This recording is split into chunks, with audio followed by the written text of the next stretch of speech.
Hey everybody, this is the Esoteric Cross. My name is Will and I make videos about how to gain your personal power while learning ancient secrets. If that sounds like something that you're into, please hit the like button and subscribe and gain insight from this perspective in the cosmos.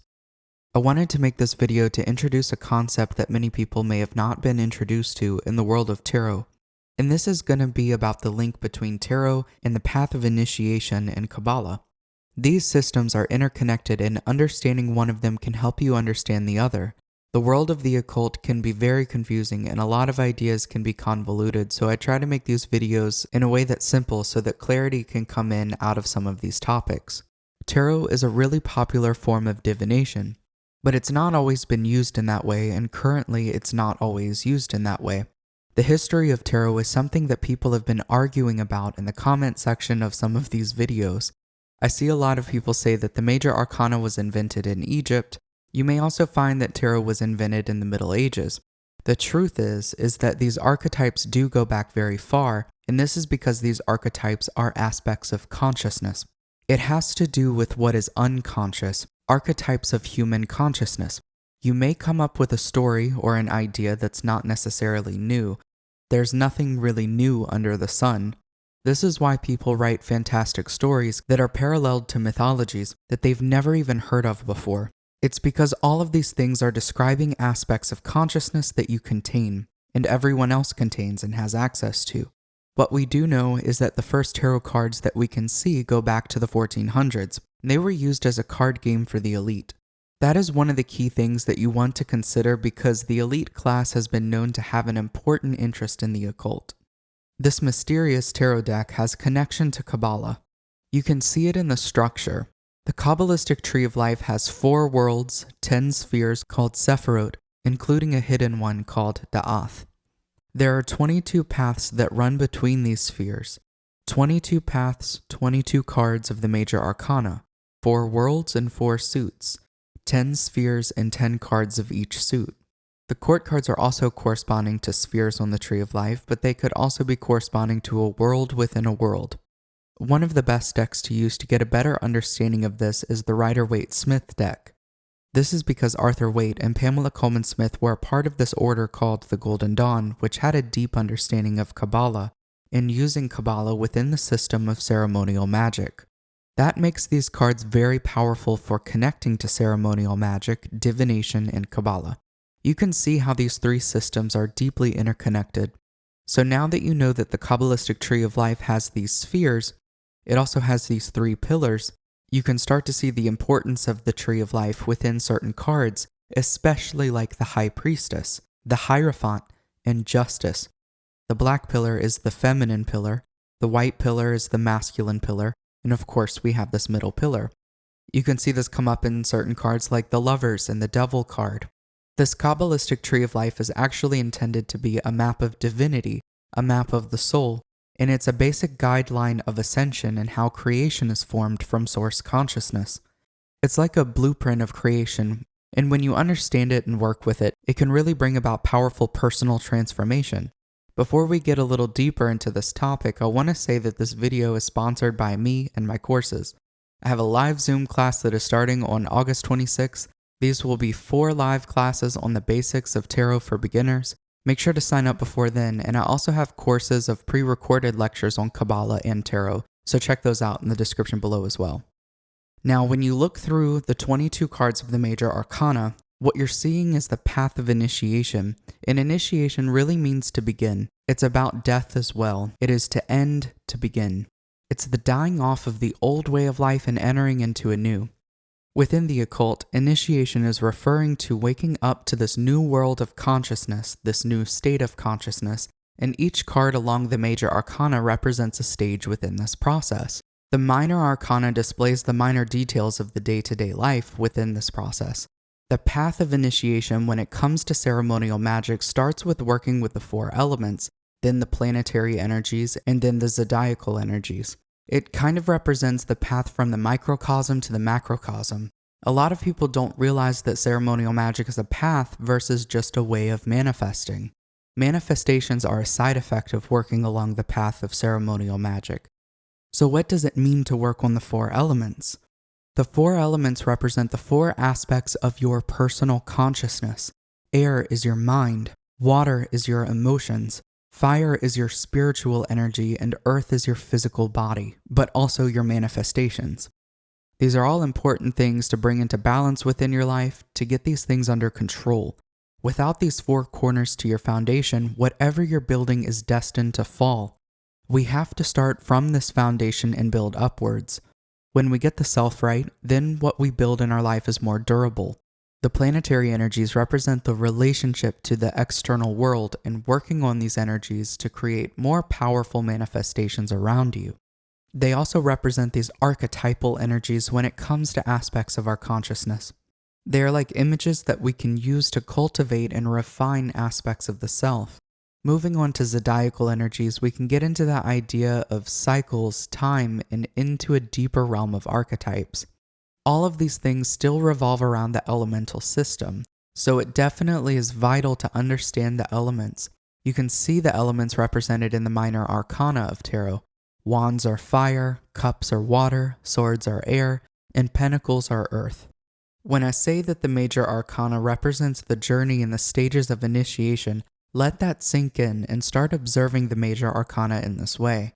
We begin by taking a look at the Fool card, which represents the absence of knowledge. The initiation has not started. The Fool is just existing and is blind to what could be going on in the world and within himself. The Magician is representing some higher knowledge and getting some practical work with the four elements. We start to become more aware of how we are the creator of our reality. The High Priestess will represent going internal, looking for deeper sacred knowledge. Once you know something, you can't unlearn it. The High Priestess is more associated with the subconscious energy versus the conscious energy of the Magician. These two things create reality. And as we look at the Empress, we can see that reality being created. We can see the results here in this card. Associated with the Venus energy, this is centering on beauty, love, and birth. From the Empress, we can see the Emperor, which is the more masculine side of this energy. The Emperor directs the flow of this energy. The Emperor organizes this energy. So this is ordering, creating structure, and developing leadership and executive decision-making. This is all about authority. The Hierophant generally speaks of spirituality and wisdom. He is a spiritual teacher, a spiritual leader, but I like to look at this card as the spiritual teacher that is within you. You may come across a lot of different ideas and different spiritual teachers within your life, but it's only you that can extract the vital information that you need from these places. Something can resonate with you in a way that it wouldn't necessarily resonate for someone else. The Lovers is the relationship between masculine and feminine, or internal and external. A lot of people say that this represents a choice because it's the idea of temptation. The Lovers is an alchemical marriage, and the key takeaway here is commitment. Are you committed to yourself? Are you committed to your growth and your consciousness? The Chariot is what happens after this alchemical union. And from here, we can hopefully move forward based off of the lessons that we've been learning. This is a place where you could be kind of stuck, you could be at a plateau, and things get kind of boring in this routine, and we have to use our willpower to keep moving forward. Once we do, we develop our inner strength, and we're cultivating this resiliency. We're able to tame these more animalistic aspects of us. There is a further merging together of higher states with the lower of consciousness. The Hermit is where things may fall away a little bit. The people that we used to hang out with might not resonate with us anymore. We start to withdraw a little bit from society. The Wheel of Fortune is the place in the middle of the Major Arcana, and it can be a change of fate. It can also represent manifestations and results. You are learning how to really bend reality. Justice reminds me of karma, in the sense that your reality reflects the work that you've been putting in, as well as your state of consciousness. Not necessarily karma in the sense that you do good things and good things come back to you. This card is representing natural law. The Hanged Man is associated with trials and tribulations and the spirit of sacrifice, getting a different view, getting a different perspective, and it's through this new view and perspective that we experience some sort of illumination. This can take us into an ego death or a death of the old self, which is very important in this process. We let go of the old self that doesn't serve us anymore. We begin to experience a real powerful change and a shift of identity, and we let go of our identity. What is left when we take that mask off? Temperance is meant to represent what is left after the death of the mask, the ego. Here we are playing with the waters of life. This is like the card of alchemy, where we are learning how to go through this dying off process of consciousness, becoming more adept at creating life from that place of transition. I like to look at the Temperance card as the card of freedom and balance. But then we see that in kind of a reverse way with the devil. And it is at this place that we must face our inner demons, but more specifically as it relates to the material. All the symbolism here is referring to the material reality and our attachment to it. This could be quick pleasures, money, the body, and it generally has ties to addiction. The bottom line in the answer to the devil card is presence and awareness. What we see here is the imbalance or the overemphasis of materialism, putting this materialism over the connection with spirit and higher states of consciousness. The tower is also related here in the sense that what we think that we're building up is not necessarily in our best interest, and things will happen in our lives to make us pay attention to what is truly important and what is not, what is sustainable and what is not. The tower forces us to look at the truth of ourselves and our reality. The Star card can be viewed as one of the most positive cards in the deck. But remember that we're not really fully into the light yet. But the star does represent the source of light in some way. A star is a distant sun. And here, at this place, we've taken the mask off, and we can let ourselves be vulnerable. This stage of letting go of the personality is very important, because it's here that we can see true hope and true beauty.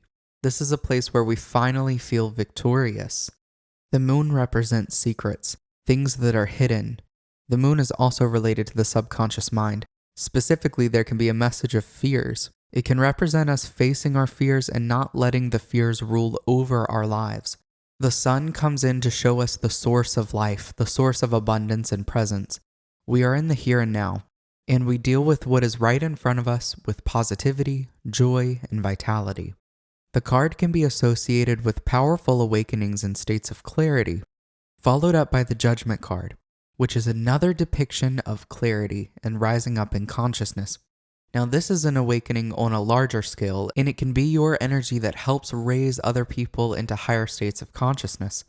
The coffins at the bottom of the card represent the dead, and people rising from their coffins are the rising up from the dead, coming out of a sleep state, waking up.